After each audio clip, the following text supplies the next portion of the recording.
Hi! Another vlog! So, nasa NLEX kami sa mga oras na yan and then may nadaanan kaming aksidente dyan sa part na yan. So, may nagbanggaan dyan sa expressway. Kaya ingat lagi sa biyahe. Nga pala yung lakad namin for today is pupunta kami sa Angeles City, Pampanga! Ayan. So, ayun, dadayo kami sa Apo. Yung tinatawag nilang Apo pag Friday, yung tiyanggihan doon. So, doon namin naisipan bumili at humanap ng cortina para sa aming house. Ang arte ni ate, no?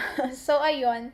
Syempre, hindi mawawala yung magandang tanawin. Lagi yan kapag nagbabiyahe kami ng expressway. Gusto ko talagang pinagmamasdan ang bundok Arayat. Alam nyo ba, ngayon, kasama niya yung bundok Arayat na yan sa isa sa pinakamagandang bulkan sa Asia. So, hindi mo naman talaga maitatanggi kasi ang kagandahan ng bulkan na yan, di ba? Layo na sa malayo.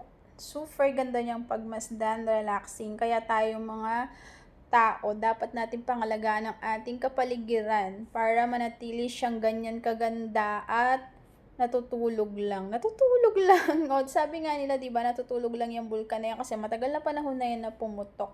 So, wala pa yata tayo dito sa bundong ibabaw. So, dapat nating pangalagaan ang ating nature earth. So, malapit na nga kami sa exit dyan ng Angeles. So, diyan kami dadaan para mas malapit na lang. At ang linis ng kalsada. So, feeling ko walang masyadong traffic ngayon. Sana nga walang traffic. So, tama nga. Hindi kami masyadong na traffic sa mga time na yan. Buti na lang. So, nakarating din kaming agad sa aming destination. So, nagpababa lang kami ni Habi dyan kasi wala siya makitang parking.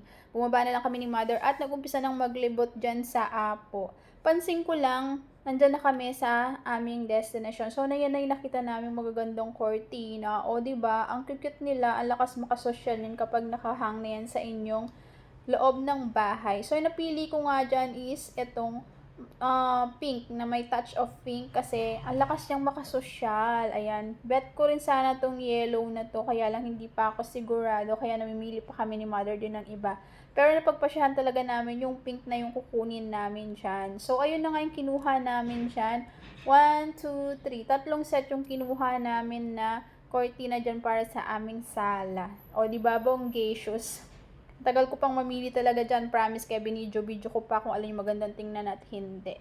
At yun, nauwi rin talaga ako sa kulay pink na yan. Bongga! Pagkapili nga namin dyan, nag-ikot-ikot pa kami ni Mother Dear dyan. Pansin ko lang, hindi na ganun karaming tao yung pumupunta dyan sa Apo. Hindi gaya ng mga lumipas na panahon or time nung nag-aaral pa ako ng college sa Angeles. So, after dyan, nag-lunch lang kami kasi hapon na dyan and then dumiretso na kami pa uwi din. So, hindi na ako nakapag-video dyan. Medyo napagod kami sa paglalakad ni Mother Dear. So, ayun lang yung naging ganap namin ng Friday na yan. So, salamat sa inyong panonood. See you sa next vlog. Bye!